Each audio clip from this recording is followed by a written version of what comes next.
Please.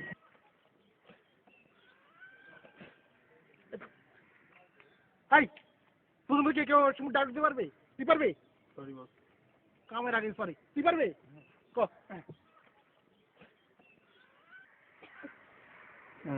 5 বছর পরে এসে বললে তো হবে না? আমার স্বামী। আমার স্বামী এগুলো কি? আমি পারবো স্যার, আমি পারবো। এই মালকে কথা বললে হবে? আমার স্বামী আছে, সংসারে ছোট্ট একটা সন্তান আছে। এর ক্ষেত্রে আরে ভাই ঝামেলা লোক তো ভাই, ঝামেলা করবো পরে দেখি। কত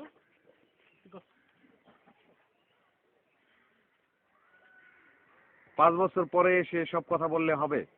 আমার স্বামী আছে, সংসার আছে, আমার ছোট একটা সন্তান আছে। তুমি এটা কি বললা? তোমার সঙ্গে আমি আর লুকায় লুকায় দেখা করতে পারবো না। আমার শ্বশুর শাশুড়ি আছে, আমার হাজবেন্ড আছে, তারা জানতে পারলে আমার সর্বনাশ হয়ে যাবে। উফ, না প্লিজ। আমিও পারবো। স্বামী আছে, সংসার আছে, ঘরে আমার গর্ভবতী স্ত্রী আছে, দ্বারা পরিবার নিয়ে আমি না খেয়ে থাকি। হয় নাই।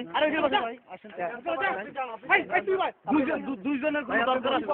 তোরা খাওয়া কি লেখা? এক দৌড় দিয়ে হোটলে যা, হোটলে গিয়া এক শুনতে চাই নিয়ে যা, দৌড় দে।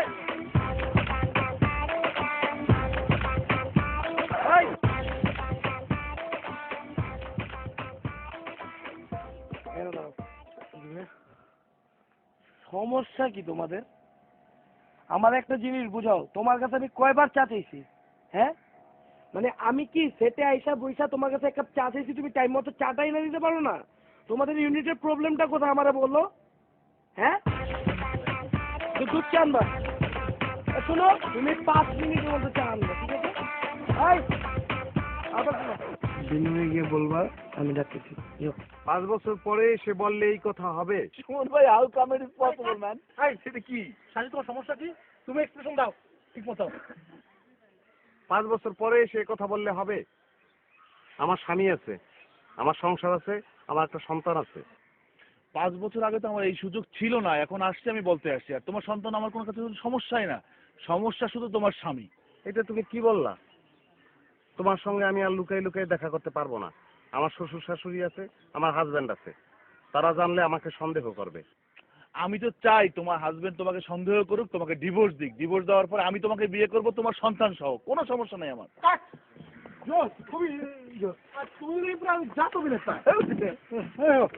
কি নাম তোমার? স্যার আমার নাম মতিন। সুন্দর। আমার নাম মজিদ, বুঝুম ফ্রেন্ড। ওটা কেনা বুঝলাম ফ্রেন্ড, ওটা বাচ্চা, ওটা দুধ রোজ করো। তোর কথা কইতে কইছি কেউ? করো কি তুমি? স্যার আমি করি ওই যে জাহাঙ্গীর সাহেব, মানে ওই যে আমাদের প্রোডাকশন জাহাঙ্গীর? যে উনি আমার কাজ কাজিন। কাজিন বেটা খেলা তো ভাই, এত কথা কাউকে। এই জাহাঙ্গীর স্যার তোমার খালাতো ভাই। স্যার কোনো পোলাটা অসাধারণ অভিনয় করছে, অসাধারণ। খুব ভালো হয়েছে, খুব ভালো হয়েছে। ইয়ে স্যার আর ওর প্রোডাকশন নতুন দেখতে খুব খুশি হয়েছি আমি। জানো তো তোমার মতো কিছু গরু গাড়া ছাগল, এই প্রথমটা কামের পোলা আনছো। যে স্যার সেজন্য ভাই সকালবেলা আমার না আমাকে নাস্তা করাইছে। সুন্দর সুন্দর, তুমি থাকো, কাজ করো। এই পল্লব এই দিকে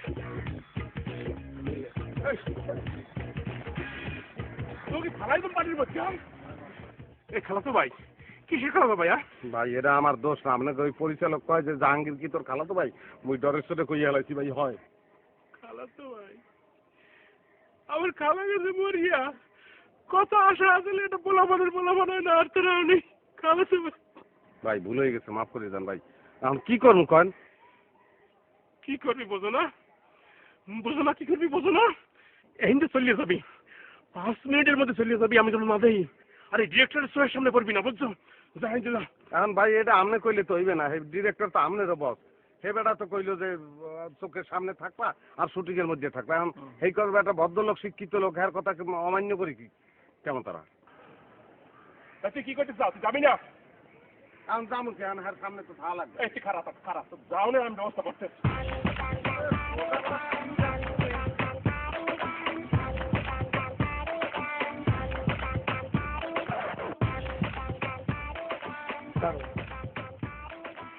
আমাকে একটা জিনিস বলো, তোমার কি কোনো দরকার ছিল ডিরেক্টরটাকে এতবার রিকোয়েস্ট করে বলার জন্য আমার কাস্টিং এর ব্যাপারে? কেন তুমি এই কাজটা করলা কাস্টিং না হলে ঠিক আছে, আউট অফ নো ফোন করে বলো তোমার কালকে সকালে শুটিং আছে তুমি আইসা পড়ো, মানে এটার মানে কি? আসছি ভালো কথা, আমাকে বসায় রাখছে। আর মানে তোমাদের সেটে ইউনিটের প্রবলেমটা কোথায়? এক কাপ চা চাইছি আমি, গলাটা ব্যথা করতেছে, এক কাপ চা খাবো, আমাদের চাটা দিতেছে না, এটা কি?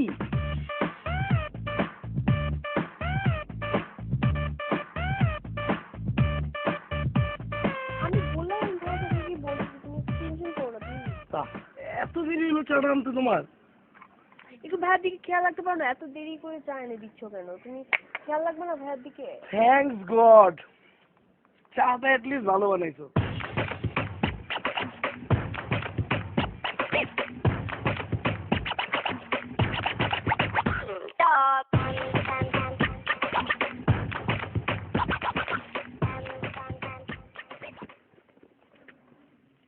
জাহাঙ্গীর যে ঝামেলা শুরু করছে, অঙ্ক বাইর করে দেবো না তো? দূর বেড়া, কি কও তুই? যেখানে পরিচালক সাহেব নিজে আমাদের পছন্দ করছে, আমি কি ধরনের অভিনয় করছি তুই দেখো নাই? না, ভালো অভিনয় করছে। হ্যাঁ, সেই অভিনয়ের প্রশংসা কিন্তু সেখানে করছে। সেখানে জাহাঙ্গীরের মতো মানুষের কি বেল থাকতে পারে? আসসালামু আলাইকুম ভাই। আপনারা তো এই ইউনিটেই আছেন এবং আপনারা তো এখানে শুটিংও করেন, অ্যাক্টিংও করেন, আপনাকে তো দেখছি আমি দামিও করেন। দামি কি? আপনি বলতে পারেন যে আমি সব ধরনের অভিনয় করি, পারদর্শী। তো আমার একটা উপকার করেন না ভাই? আগে বলেন শুনি। আমাকে একটু বলবেন আপনারা কোন হোটেলে থাকেন? আপনাদের নায়িকার আমি একজন ভীষণ ফ্যান, আমি একটু ওনার সাথে দেখা করতাম, ওনার অটোগ্রাফ নিতাম। দেখেন, অটোগ্রাফ সেটা আইনে দেওয়া যাবে, সমস্যা না, তো টাকা লাগবে ভাই। অটোগ্রাফ নিতে টাকা লাগবে? হ্যাঁ, টাকা লাগবে না? অটোগ্রাফ তো কত মানুষই চায়, তো সবাইকে অটোগ্রাফ পায়? যারা টাকা দেয় তারাই চায়। আচ্ছা ভাই ঠিক আছে, অটোগ্রাফ লাগবে না, আপনি খালি আমাকে হোটেলের ঠিকানাটা বলেন। হোটেলের ঠিকানা নায়িকা সেখানে থাকে, সেটা তো একটা গোপন ব্যাপার, সবাই দেখি বলা যায়। সেটাও বলা যাবে, অসুবিধা নাই, কিন্তু টাকা লাগবে ভাই, টাকা ছাড়া বলা যাবে না। কত টাকা? কত আর দেবেন? দেন 500 টাকা দেন।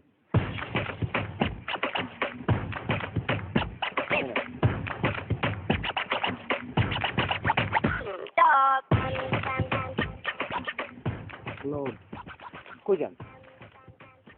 আপনার ঠিকানা নিয়ে দিতে হবে না? আশ্চর্য, আপনারা একই টিমে থাকেন, একই ইউনিটে আছেন, একই হোটেলে আছেন, এটা আবার জানতে বাইরে যেতে হবে? আরে ভাই আশ্চর্য, আমরা কি আইসে বাইসে 12 মাস কি এখানে থাকি? হোটেলে থাকি। নতুন আসছি, হোটেলের নামটা মাথার মধ্যে একটু চলিয়ে গেছে, ভুলিয়ে গেছে জিনিসটা, জানিয়ে এসে আপনাদের বলবো। ভাই আমি আপনাদেরকে 500 টাকা দিচ্ছি, আমি আপনাদেরকে চিনি না, আপনারা একজন যান আর একজন থাকেন। আরে ভাই 500 টাকা দিয়ে বিশ্বাস করতে পারলেন না, তুই থাক। এত কথা শুনতে নেই, এর কিছু দুলাম কিন্তু আমার অল্প দিনের মতো মানুষ দিতে পারতো। তুমি এত কথা শোনায় না তো, এবার ইংলিশ থেকে টাকা চলে দিবনি, ঠিক আছে? ওকে, ঠিক আছে, রাখি, পরে কথা শুননি। আসসালামু আলাইকুম ভাই। ভাই আপনার সঙ্গে এমনিতে তো মুখছে না, আপনি আমাকে দেখছেন, আমি আপনাকে দেখছি, পরিচয় হয় না। আমার নাম মতি। আমার নাম সগীর, আমি এখানকার অ্যাসিস্ট্যান্ট প্রোডাকশন ম্যানেজার। সেটা তো বুঝতেই পারছি যে একটা গুরুত্বপূর্ণ দায়িত্ব আছে। আচ্ছা, এই যে আমাকে অভিনয় করতে বললো এবং আমি যে অভিনয়টা করলাম, সেটা কিরকম আপনার কাছে কিরকম লাগছে একটু বলবেন? তুমি যা অভিনয় করছো তার থেকে যদি আমি করতাম অনেক ভালো হইতো। অবশ্য আমার সঙ্গে যে ছেলেটা আছে না, যে বলদা ছেলেটা, সহজ সরল, সেও একই কথা বলছে। মানে বলার সময় মানুষ তো বলে, কিন্তু প্র্যাকটিক্যালি জিনিসটা করা তো অন্য ব্যাপার। এখন পরিচালক সাহেব নিজে আবার প্রশংসা করে ফেলাইছে, তো সেইটা একটা সমস্যা হয়ে গেছে। সে বলছে থাকতে, কিন্তু এখন এখানে থাকবো কি থাকবো না সেই ডিসিশনটা নিতে পারতেছি না। আচ্ছা, রাতে কোন হোটেলে থাকবো একটু বলবেন? হোটেল আল সালাম। কি বললেন? আল সালা। ও আচ্ছা ভাই শোনেন, শুটিং কি এখানেই শেষ হয়ে যাবে, আর হবে না শুটিং? আমরা এখানে শুটিং শেষ করে তারপর আমরা পুরো ইউনিট নিয়ে কক্সবাজারে যাব। সম্পূর্ণ ইউনিট নিয়ে কক্সবাজারে যাবেন, সেখানে সমাপ্ত হবে? না, ওখানে শুটিং শেষ করে আবার তারপরে আমরা যাবো যে সেন্ট মার্টিন। কোথায় বললেন? সেন্ট মার্টিন দ্বীপ। তো কাম হয়ে গেছে। কি কাম? হয়, আমরা নিজেরাও চিন্তা করছিলাম যে সেন্ট মার্টিন দিতে যাবো, দ্বীপটা একটু ঘুরে ফিরে দেখবো। তাছাড়া আমারও ব্যক্তিগত পর্যায়ে কিছু কাজ সেখানে ছিল। ভাই, জি নায়িকার অটোগ্রাফ কি আপনার খুবই দরকার? জি। না, মানে আপনার পোশাক আশাক সুন্দর, দেখলে ভদ্রলোক মনে হয়। Thank you. একজন ভদ্রলোক মিথ্যার উপরে থাকবে, সেটা আমার ভাল লাগতেছে না, যেজন্য আমি সত্য কথা বলতেছি। আসলে আমরা এই ইউনিটের কেউ না। এই যে 500 টাকা নিয়ে